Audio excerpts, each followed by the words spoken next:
कहीं ऐसा नहीं तो कि वज़ीर आज़म साहब जो कहते हैं और जो जानते हैं कि हकीकत है, दोनों में फ़र्क है। क्योंकि अगर वज़ीर आज़म साहब अभी जम्मू में हैं, जम्मू में उन्होंने तकरीर के दौरान उन्होंने कई सारी बातें की। उन्होंने ये कहा कि जम्मू कश्मीर में जो भी अभी तक तबाही हुई है वो उसके ज़िम्मेदार हम लोग हैं। मैं एक सेकंड के लिए इस बात को छोड़ देता हूँ अलग कि 3000 से ज़्यादा नेशनल कॉन्फ्रेंस के जो हैं वर्कर, नेशनल कॉन्फ्रेंस के मेरे सीनियर साथी वो कुर्बान हुए इस मिलिटेंसी के दौरान। वो इसलिए कुर्बान हुए क्योंकि हमने मुल्क का साथ नहीं छोड़ा। हमने अगर जम्मू कश्मीर की तबाही करनी होती तो मेरे 3,500 4,000 साथी जो हैं वो कुर्बान नहीं होते।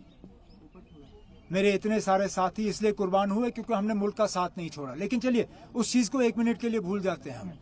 अगर वाकई जो वज़ीर आज़म साहब कहते हैं और वो समझते हैं कि ये सही है कि यहाँ की तबाही के ज़िम्मेदार हम हैं, यहाँ तरक्की नहीं हुई तो उसके ज़िम्मेदार हम हैं। 2019 के बाद लोग बेहद खुश हैं। 2019 के बाद लोगों ने तरक्की देखी, लोगों ने रोज़गार देखा, लोगों को अंधेरे से निकाल के एक रोशनी की तरफ वो ले गए। तो उम्मीदवार उतारे ना मैदान में। बीजेपी का उम्मीदवार क्यों नहीं उतर रहा है? तरुण चुग साहब को पीपल्स कॉन्फ्रेंस या अपनी पार्टी की मदद लेने की जरूरत क्यों?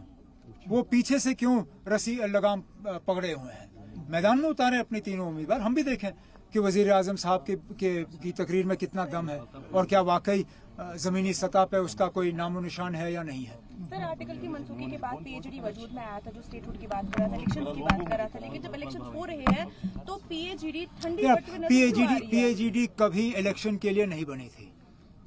हम कम से कम, मैं नेशनल कॉन्फ्रेंस की बात करूं, हम नेशनल कॉन्फ्रेंस वाले पीएचडी में सीटों के लिए नहीं आए थे। हम पीएचडी में आए थे एक बड़े मकसद को हासिल करने के लिए। अब अगर पीएचडी में कुछ लोगों ने शमूलियत की सीटों के लिए तो ये सवाल आपको उनसे करना होगा।